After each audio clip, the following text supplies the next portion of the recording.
పెట్టాడు. It's the most challenging role you have ever played in your career other than Evam. మళ్ళీ Evam ఉంది కాబట్టి Gami. Yeah. Gami. In terms of physical challenges. అంటే ఇప్పుడు for example అక్కడ నటించేటప్పుడు కూడా నా మొహం ఫ్రీజ్ అయిపోయేది, ఆ చలికి ఎక్కువ మూమెంట్ అయి ఉండేది కదా. దాంట్లోనే ఎక్స్ప్రెషన్లు ఇవ్వడం, డైలాగ్స్ చెప్పడం, ఆక్సిజన్ లెవెల్స్ తక్కువ అవుతున్నప్పుడు కళ్ళు తిరుగుతూ సీన్లు చేయడం, ఇలాంటి విషయంలోని ఫిజికలీ చాలా ఎగ్జాస్టింగ్, చాలా కష్టపడి చేసిన cinema. The most difficult for me to do that because of circumstances. పాత్ర కంటే ఎక్కువ పరిశ్రమాల వల్ల వచ్చిన కష్టాలు. మీకు తెలుసు. సో అలాంటి విధాలు కొంచెం కష్టం ఉండేది. ఒక క్వశ్చన్ అడగొచ్చా అంటే అబ్బాయిగా నేను అడగొచ్చలేదు తెలియదు, నాకు సిస్టర్ ఉంది. జనరల్ గా మీకు మంత్లీ సైకిల్ ఉంటది, డెఫినెట్లీ. మీరు గామి విషయంలో అది ఫేస్ చేశారు, అది షేర్ చేసుకున్నారు.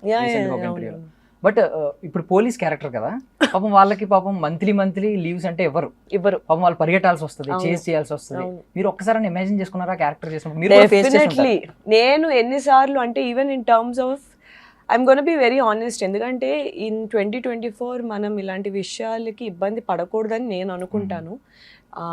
ఎందుకంటే ప్రతి వాళ్ళ ఒక మీకు భార్య అయి ఉండొచ్చు, లేదా you can have girl friends, sister, mother, you know somehow ఒక ఫీమేల్ పర్సన్ అనేది మన లైఫ్లో ఉంటారు. కాబట్టి ఒక ఎంపతి అనేది మనం ఎక్స్పీరియన్స్ చేయలేకపోయినా, లైక్ మీకున్న కొన్ని ఎక్స్పీరియన్సెస్ యాజ్ అ ఫీమేల్ మేము ఎక్స్పీరియన్స్ చేయలేకపోవచ్చు, కానీ ఒక ఎంపతి అనేది ఒక మనిషికి ఉండాలి. మనం ఎక్స్పీరియన్స్ చేసినా చేయకపోయినా, మనకి దాని ఇంపాక్ట్ తెలిసినా తెలియకపోయినా, మనకి కష్టం అనిపించకపోయినా అవతల వాళ్ళ కష్టం ఆ దానికి రెస్పెక్ట్ ఇవ్వాలి, ఎంపథైజ్ చేసుకోవాలి.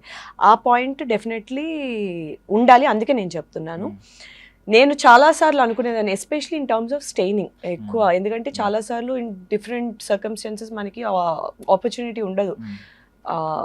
You know what I'm talking about. So ఇలాంటి యూనిఫామ్ అది, ఎందుకంటే ఒక ఎస్పెషలీ ఫీమేల్ కాప్స్ ఇలా చేస్తున్నప్పుడు ఒక సీరియస్ ఇష్యూలోని ఇలాంటివి ఏవైనా ఉన్నప్పుడు ఒక జోక్ కింద తీసుకుంటారు. సో ఇలాంటి చాలాసార్లు నాకు మైండ్లో వచ్చింది, ఇలా అసలు ఎలా చేస్తారు వాళ్ళు, ఏదైనా సీరియస్ ఇది ఇక్కడికి వెళ్ళాలి అక్కడికి వెళ్ళాలి అన్నప్పుడు హౌ డూ దే మేనేజ్ అనే క్వశ్చన్స్ చాలాసార్లు వస్తుంది. ఇట్స్ ఎనీ ఫీల్డ్ అంత, ఎందుకంటే ఒక కంప్యూటర్ ముందైనా అంతసేపు కూర్చొని చేయాలన్నా సరే ఆ పెయిన్తో ఇట్స్ నాట్ ఎ జోక్.